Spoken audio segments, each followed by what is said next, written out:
Dr. Senator Rand Paul has sent another criminal referral to the DOJ over Dr. Fauci lying to Congress. It's perjury.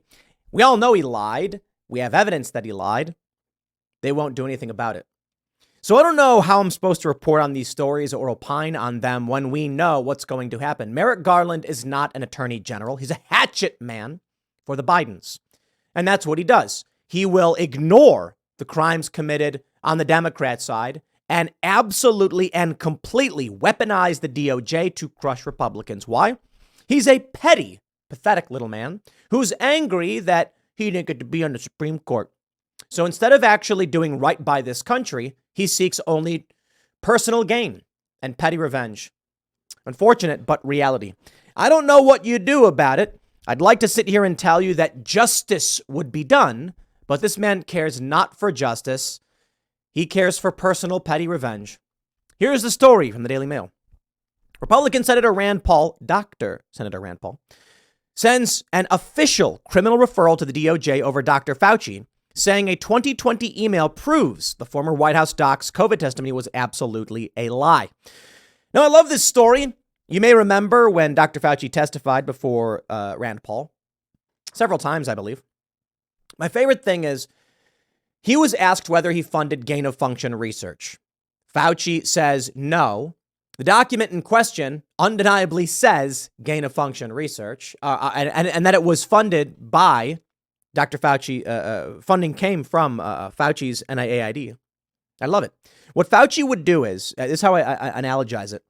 Rand Paul would say, did you fund gain-of-function research? And Fauci's like, we absolutely did not do that. We only funded the experimental creation of chimeric viruses to... you see where it's going. Let me simplify it for those who don't quite understand the basics of gain-of-function. Gain-of-function is to make viruses gain functions, simply put. Typically, they say it's done so that they can prepare for a potential strain of a virus and we can make vaccines for it. So what they'll do is they'll infect animals with a virus, take the animal who's exhibiting certain symptoms, put it with other animals to spread that strain, and that's how they typically do gain-of-function research. It's not very complicated. They can then say, okay, this one is a respiratory virus. We have a strain that causes this symptom. Let's try and make a vaccine for it. Some argue that much of gain-of-function is weaponization research, and that often a lot of the things you see in these viruses in gain-of-function research don't appear in nature because it's effectively forced evolution, forced development. So what happens is Rand Paul says, I will give you an analogy. Senator asks doctor, do you have doors on your building? And the man testifying under oath says, no, we do not have any doors on our buildings. We only have portholes with large objects. And when you turn the knob, the object will move out of the way, allowing you to enter through the porthole. It's like, hey, wait a minute. You're describing a door. And that's exactly what happened. There's not going to be an arrest of Dr. Fauci. The corrupt individuals are not going to face justice unless or until Merrick Garland is impeached, Biden is removed from the White House either through the 25th Amendment, impeachment and conviction, or Donald Trump is elected. Now, these, my friends, are the only paths. They really are. Destabilization doesn't solve any of the problems. So when you see stuff like January 6th, it made everything worse. Now you've got this really funny video with Joe Rogan talking to Jim Gaffigan, and Gaffigan is just so utterly clueless on the issue, and I don't blame him. He's a comedian, not a news guy. And I commend Joe Rogan for knowing as much as he does about this stuff. But boy, man, I was listening to that Joe Rogan, Jim Gaffigan segment where Gaffigan's like, January 6th, et cetera, and Rogan's trying to explain to him the deep state. And I'm just like, I wish I would have been there, because that would have been like, let me lay it all out for you, A, B, and C. And we'll talk a little bit about that, but here's the story. Rand Paul submitted an official criminal referral to the DOJ in regards to Anthony Fauci. Senator Rand Paul, Dr. Senator Rand Paul, claims Fauci, 82, committed perjury. Claims? I mean, look, Rand Paul holds up a document that says gain-of-function research and then says funding provided by Fauci's organization. And then Fauci's like, nope. It's like, wait, hold on there a minute. The argument, I suppose, from Fauci is that they provided funding, but not for gain-of-function research. It's just that the funding was used for gain-of-function research. So no, we didn't fund it. They just went and did it with our funding. You see how that works. Paul has now written to Attorney General Merrick Garland calling for an investigation into whether Fauci lied under oath. To be fair, innocent until proven guilty, but I'm of the opinion that Fauci lied under oath. Quote, when Anthony Fauci came before my committee, he said absolutely he funded no gain-of-function research in China. We have email where he describes the research they are doing. They said, you know what? We are suspicious of the lab because we know they're doing gain-of-function research. Now, hold on. Paul explained it to Laura Ingraham. If Fauci said we're suspicious because we know they're doing gain-of-function research, that actually lends to the argument that Fauci did not fund gain-of-function research, that funding was provided for something and then used for something else. He describes the project, but everything he's been telling us from the very beginning has been a lie. We have documented it's a lie, and it's a felony to lie to Congress. I've referred him twice to the Attorney General of the United States for prosecution. But as you know, this Attorney General is the most partisan AG we've ever had. And it's good luck on getting him to do his job. Yes, because Merrick Garland is evil. OK, let me try to break down evil. OK, honorable means you understand that there is more to this world than just you, that we all must work together for the betterment of each other, our communities, and mankind. Evil is destructive, petty, personal, and greedy, self-righteous. Merrick Garland wants petty revenge. He wants personal gain. He wants tribal gain. He doesn't care for what's actually right for this country. He doesn't care for what could unify this country. Now, by all means, make the argument that he's trying to protect intelligence assets to save this country. No, this country is being ripped apart at its core. And what we need is justice. But they won't have it. Why? They hate Donald Trump. They hate you. They don't like that you're defiant. They don't like that we can learn from the internet. They want you to turn on CNN, shut your mouth, and listen to what they tell you. Heaven forbid you actually do research on your own. That's what they want. They say, in July 2021, Dr. Fauci testified how his former department has not ever and does not now fund gain-of-function research in the Wuhan Institute of Virology. Gain-of-function research refers to a type of scientific investigation conducted on viruses with the purpose of enhancing their transmissibility or virulence. There's more to the story than just the Dr. Fauci stuff, of course, because the big news is Devon Archer testifying. Fox News opinion piece, as of this morning, Hunter's ex-business partner, Devon Archer, could blow the lid off Joe Biden's phony claims of innocence. Seriously? We all know. But the real story is that our government is as crooked as it comes. Now, perhaps when the neocons and neolibs were in control, this was always the case. But it didn't really matter because there was no meaningful opposition. And now Donald Trump represents true opposition to the bureaucratic state, to the permanent government, call it whatever you want.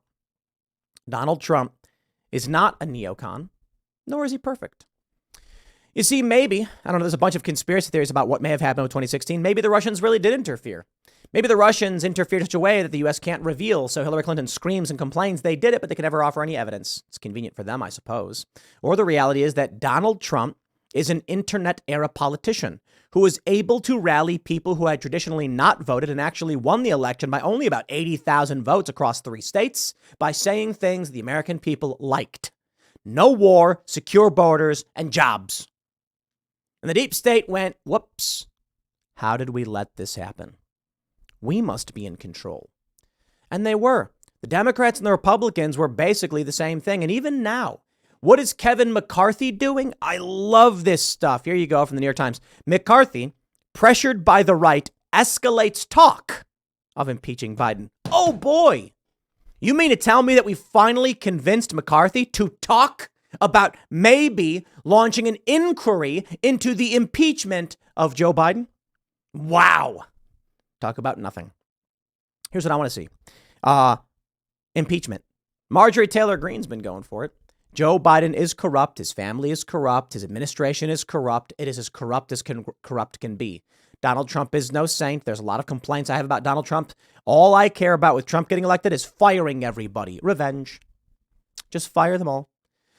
Clear out the bureaucratic state, and from the ashes of the old, we shall build anew. Hey, that's what the left likes to say, right? Trump can fire all these people, clean house, and maybe we can get this country back on track and focus on what the American people actually want. We got to do something about the media apparatus, mind you. But in the meantime, this is the current state of the GOP. The speaker's comments came on the eve of a hearing in the tax case against Hunter Biden and ahead of a potential third indictment of former President Donald Trump. Oh, they're just going to keep indicting Donald Trump over and over and over. Here we go. Now, this story is from July 25th, and there's some murmuring that the impeachment process may have begun. But what does that really mean? All that means is Kevin McCarthy is now asking the question, should we impeach Joe Biden? We're well past that. The answer is yes, we should. Hands down, yes, we should, for a variety of reasons.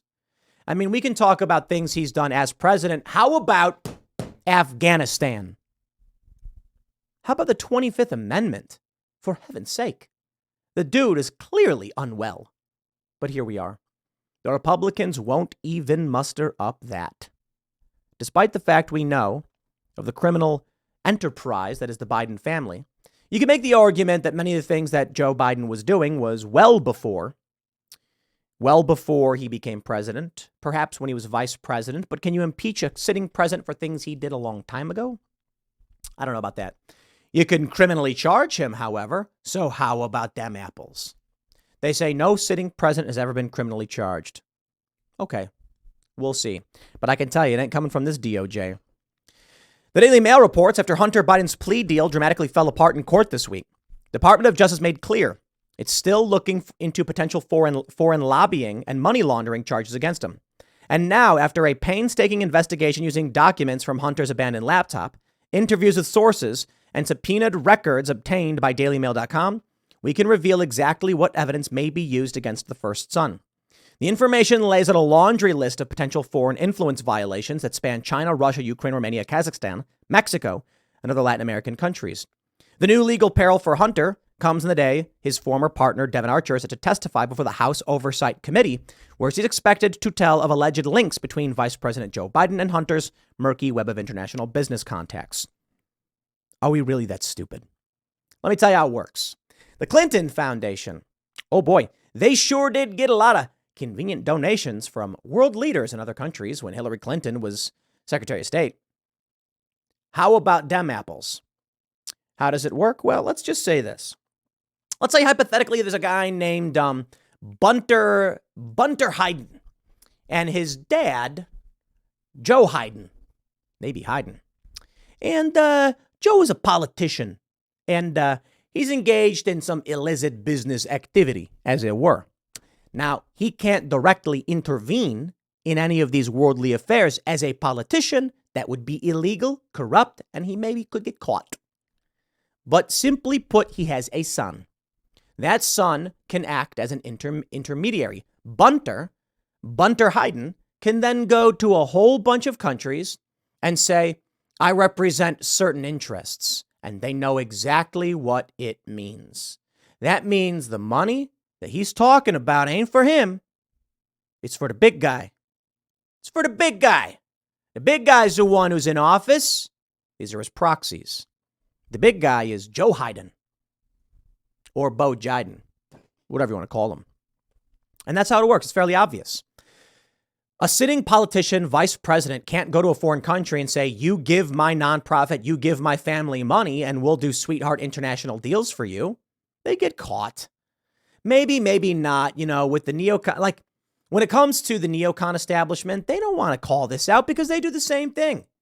Joe Biden keeps saying, I did not. I'm sorry. Hypothetically speaking, Joe Hayden would come out and say, I've done nothing wrong. All right, let's drop the innuendo. Joe Biden says he hasn't done anything wrong.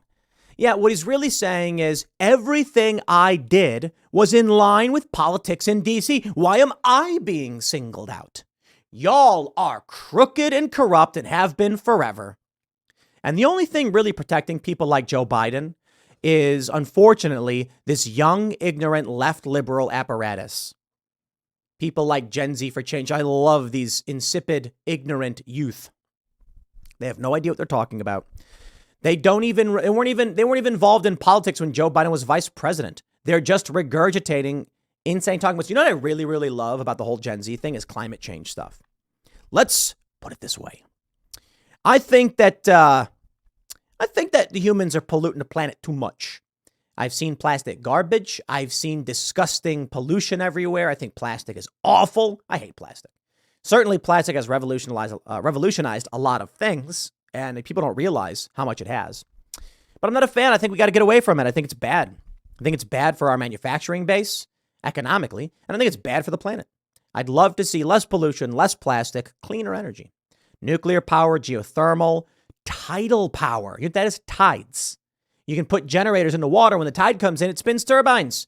Tons of ways to generate energy, to capture energy, than burning fossil fuels. Granted, the return on energy investment from fossil fuels is substantial, so I don't see us getting away from it anytime soon, but we can start to convert. I think solar panels are great. I think there's a bunch of things we can do. We put little wind turbines on people's houses, just generate more power that way and decentralize our grid. There's brilliant reasons for doing this. I like all that. But these young people come out. There's this viral video where this Gen Z for Change woman is like, I mustered up the courage to yell at Karine Jean-Pierre, despite the fact that they're basically Biden youth and the White House doesn't care. And she's like, why is Joe Biden signing this fossil fuel deal? We got to stop. Dude, you're 19. You don't know anything about anything. Greta Thunberg is calling for mass genocide. And I'm not exaggerating. I'm not saying she wants people dead. I'm saying what she's calling for would result in 60 million deaths overnight. She famously was like, we will not wait till 2030 or 2022. We want it now. This was several years ago, mind you. 2022 has long passed. But that's what she was saying. We want a ban on fossil fuels now. If they did ban fossil fuels, all the old people freeze to death. Tons of people boil to death. There's no food. Diabetics are the first to go because they need to refrigerate insulin. And there's a ton of other medications that require refrigeration. Sorry.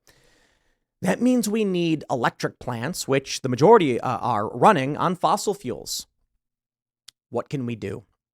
Hey, look, man, I'm all for practical change, but these people have no idea what they're talking about. These young people, they just seemingly want to destroy everything. Now they keep coming out and they're like, we have 5 years until the world ends. And then it's been 5 years and we're like, dude, nothing's happening. To be fair, they're not explicitly saying the world will end, but they do make bad predictions. What they tend to say is if we don't reverse it, and this is where many of the anti-climate change, global warming people are being a bit disingenuous.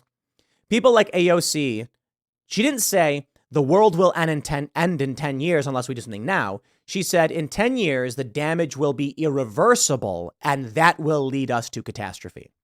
So who knows how long it would take for the world to end.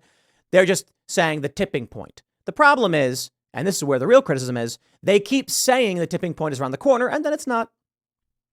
You've got this viral video now where I think it was John Kerry or somebody was saying in 2009 that in 5 years there'd be no ice in the Arctic, and there is. How about that? But the real issue is, you look at this man, Joe Biden. Let's go back to the main story. He's a liar, he's a cheater, he's a stealer, he's a thief. Our government has been run by corrupt interests for self-gain for too long. And you know what it probably is? I wouldn't be surprised if the reality of the United States is that the president is just a figurative seat.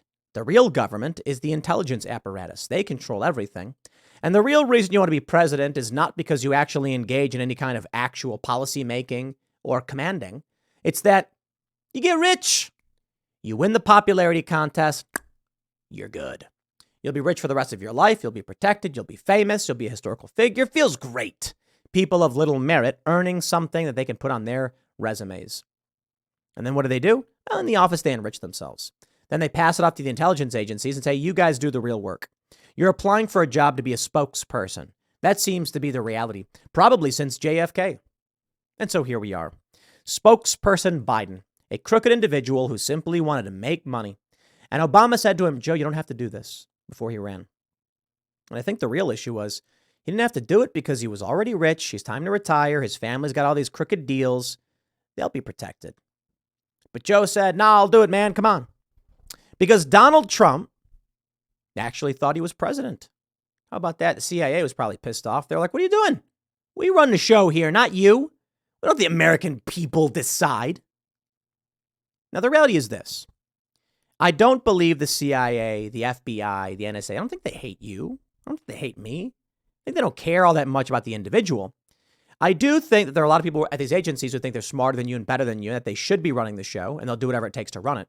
I do think many of them believe the ends justify the means. I do think many of them believe that they do want the American interest to succeed. They want to maintain the petrodollar and all that stuff.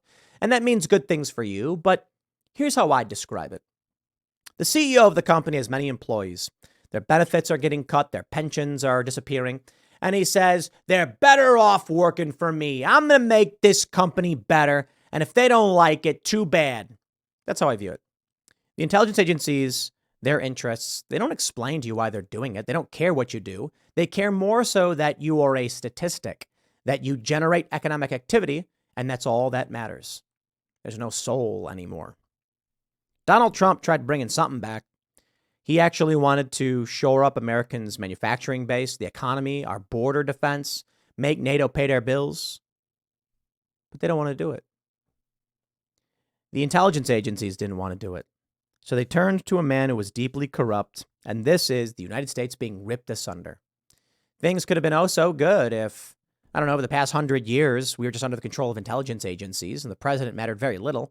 Sure, they got their agendas, but Trump seemed to really be like, no, we're doing it my way or the highway. And it seems like they said, Trump, you ain't doing this. And he's like, I'm pulling our troops out. You can't stop me. And then Trump could go on TV and say it. Trump could tweet it. They just do it. What could they do? And now where are we? They cannot allow Donald Trump to win. They cannot allow a man who is not beholden to their interests to win. When they say that Russia has dirt on Trump, I think the reality is it's that there's no dirt on Trump. None. And they've smeared him every which way, and they can't find anything. So here we are. Dirty Biden and Dirty Hunter being protected. Well, all I can say is I hope that the Republican efforts at ballot harvesting and ballot chasing, knocking on doors, succeeds. Because, you know, when people complain the elections are rigged, I just remind you that Donald Trump won in 2016. Everybody makes every excuse why the election was rigged in 2020. And I'm like, dude, Trump won. Well, yeah, but, you know, that's because they, no.